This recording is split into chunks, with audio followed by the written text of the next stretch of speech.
Morning, everyone. So nice to see you all today. Have any of you seen Ernest Holmes? We show the video in the Discovery class, and he's leaning on a piano, and he's got his kind of like that sort of, he's just leaning there, and he says, "There's a power in the universe for good, greater than you are and available to everyone, and you can use it." So I like this power, and I use it. Remember when I was talking about my dog the other day, and I couldn't find my dog, and I was freaking out, but I kept saying, nothing is lost in the mind of God. For an hour while I was looking for my dog, nothing is lost in the mind of God. And sure enough, he was at home and was not lost after I spent an hour frantically. Well, I used that same phrase the other day.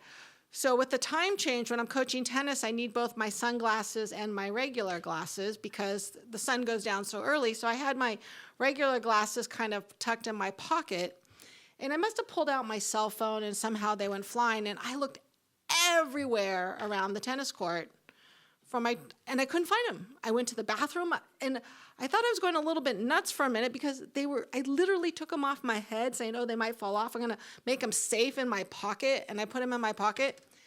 I couldn't find them. And I kept saying, there's nothing lost in the mind of God. And I'm looking everywhere on the tennis court. Well, where did they fall out? Well, I found them.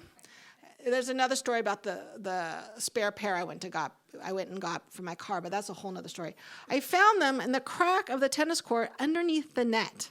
So how they fell there, I have no idea. Like, did I pick up balls there? But in the crack, there they were.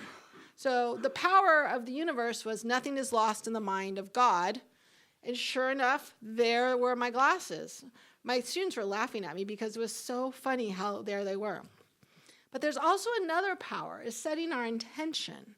And so for my birthday, I set an intention to raise $2,000 for our new kids program that we're starting in January. And I'm like, I got 2,000 Facebook friends. If they just donate $1, I can easily get to the $2,000.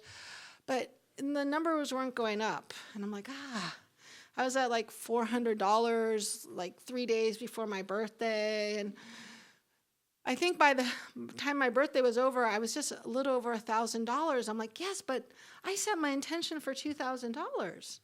Then I came to church a couple days later, and I was like, yeah, well, Mike, I only raised $1,000, a little over $1,000.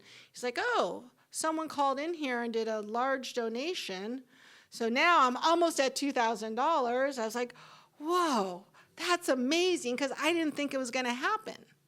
And then this last week, ding, my students were giving me cash, and I now have another $335, so I'm almost at the $2,000. I'm just maybe 100 or so short. But the point is that there's a power in the universe that we can use. So if we set our mind, whether it's looking for glasses, raising money, but the most important thing is that we have to have feeling and positive intention behind it. And I was literally like, oh, I'm not going to make it.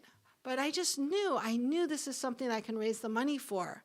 And so if there's something you want that is for the greater good of all, there's this power in the universe available to all of us, and we can use it.